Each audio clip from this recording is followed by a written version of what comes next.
Hi all, welcome back to my YouTube channel. ഇന്നൊരു party vlog ആയാലോ? ഇന്ന് October 8 അശ്നാട്ടിൻ്റെ birthday ആണ്. ഞങ്ങൾ വീട്ടിൽ ചെറിയൊരു പാർട്ടി കണ്ടക്ട് ചെയ്തിട്ടുണ്ട്. ഞാൻ ഈ വോയിസ് ഓവർ ചെയ്യുന്ന 2-3 ദിവസം കഴിഞ്ഞിട്ടാണ് കേട്ടോ. അപ്പോൾ ഞങ്ങളുടെ ഫ്രണ്ട്സൊക്കെ വന്നിട്ടുണ്ട്. ഇമ ഓൾറെഡി ഡെക്കറേഷന് വേണ്ടിയുള്ള കാര്യങ്ങൾ ഇതാ സ്റ്റാർട്ട് ചെയ്തിട്ടുണ്ട്. ഇമേൻ്റെ അമ്മ മോനെ കളിപ്പിച്ചിരിക്കുന്നുണ്ട്. അടുത്ത് തന്നെ ആദ്യക്കുട്ടി കിടന്ന് കളിക്കുന്നുണ്ട്. ഞങ്ങൾ വളരെ സിമ്പിൾ ആൻഡ് മിനിമൽ ലുക്കിലൊരു ഡെക്കറേഷനാണ് പ്ലാൻ ചെയ്തിട്ടുള്ളത്. ഞാനും ഇമ്മയും കൂടെ അതിന് വേണ്ടിയുള്ള കാര്യങ്ങളൊക്കെ സെറ്റ് ചെയ്യാണ്. ചേട്ടനും ഞങ്ങളുടെ കൂടെ ജോയിൻ ചെയ്തിട്ടുണ്ട്. ബലൂൺസൊക്കെ വീർപ്പിച്ച് റെഡിയാക്കി വെക്കുകയാണ്. ഞങ്ങളൊരു പീച്ച് കളർ തീമാണ് കേട്ടോ എടുത്തിട്ടുള്ളത്.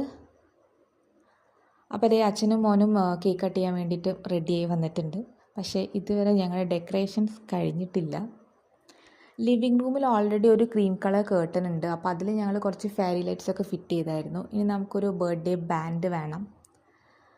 അങ്ങനെ ഹാപ്പി ബർത്ത്ഡേ ബാൻഡൊക്കെ സെറ്റ് ചെയ്ത് പിന്നെ ബാൻഡിൻ്റെ 2 എൻഡിലായിട്ട് കുറച്ച് ബലൂൺസ്, അത്രയേ ഉള്ളൂ. വളരെ വളരെ സിമ്പിളായിട്ടുള്ള ഡെക്കറേഷൻ. ഇനിയിപ്പം ഈ ഡെക്കറേഷൻ കാര്യങ്ങളൊക്കെ ഇവർ നോക്കിക്കോളും. ഞാൻ പെട്ടെന്ന് പോയി റെഡി ആയിട്ട് വരാം. അപ്പോൾ ഞാൻ റെഡിയായി വന്നിട്ടുണ്ട്. ഇതാണ് ഇന്നത്തെ നമ്മുടെ birthday special cake, husband and dad. ഞങ്ങളിത് കസ്റ്റമൈസ് ചെയ്തിട്ടുള്ളതാണ്. അപ്പോൾ അതേ കേക്ക് കട്ടിംഗ് ഒക്കെ കഴിഞ്ഞു.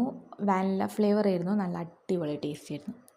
ഇനി നമുക്ക് ഡയറക്റ്റ് ഡിന്നറിലോട്ട് കിടക്കാം. ഇന്നത്തെ ബർത്ത്ഡേ സ്പെഷ്യൽ ഡിന്നർ ഫുഡ് ഐറ്റംസൊക്കെ ഞങ്ങൾ വീട്ടിൽ തന്നെ ഉണ്ടാക്കിയിട്ടുള്ളതാണ്. ഒന്നും പുറത്തൊന്നും വാങ്ങിച്ചിട്ടില്ല. അപ്പം എന്തൊക്കെയാണ് ഇന്നത്തെ ബർത്ത്ഡേ സ്പെഷ്യൽ ഐറ്റംസ് എന്ന് നമുക്ക് നോക്കാം. ചിക്കൻ്റെ ഒരു ഐറ്റം ഉണ്ട്, അതിന് പ്രത്യേകിച്ച് പേരൊന്നും ഇട്ടിട്ടില്ല. പിന്നെ ഒരു വെജ് കുറുമ ഉണ്ട്, നൂൽപുട്ട്, ചപ്പാത്തി, അപ്പം, ഗോബി ഫ്രൈ. ഇത് ആക്ച്വലി ഈ പ്ലേറ്റ് നിറയെ ഉണ്ടായിരുന്നു. ഒരാൾ ടേസ്റ്റ് നോക്കി ഇത്ര ആയതാണ്.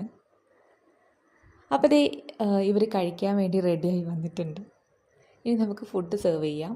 ഫുഡ് സെർവിങ് എന്ന് പറയുന്നത് അതൊരു കലയാണ്. എനിക്ക് ഏറ്റവും ഇഷ്ടമുള്ളൊരു കാര്യമാണ് ഫുഡ് സെർവ് ചെയ്യുക എന്ന് പറയുന്നത്.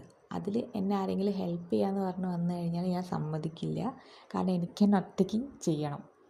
അത്രയ്ക്ക് ഇഷ്ടമാണ് ഫുഡ് സെർവിങ്. ഞങ്ങളിങ്ങനെ ഇടയ്ക്ക് പോട്ട്ലക്ക് ഗ്യാതറിങ്സൊക്കെ കണ്ടക്ട് ചെയ്യാറുണ്ട്. അതിനിപ്പം എന്തെങ്കിലും ഒരു ഫങ്ഷൻ, അതായത് ബർത്ത്ഡേയോ ആനിവേഴ്സറിയോ ഒന്നും വേണമെന്നില്ല, ഏതെങ്കിലും ഒരു വീക്കെൻഡ് എല്ലാവർക്കും ഒഴിവുള്ളൊരു ദിവസം ഞങ്ങൾ കുറച്ച് ഫുഡ് ഐറ്റംസ് ഉണ്ടാക്കും. ഫ്രണ്ട്സ് അവർ വേറെ കുറച്ച് ഫുഡ് ഐറ്റംസ് ഉണ്ടാക്കും.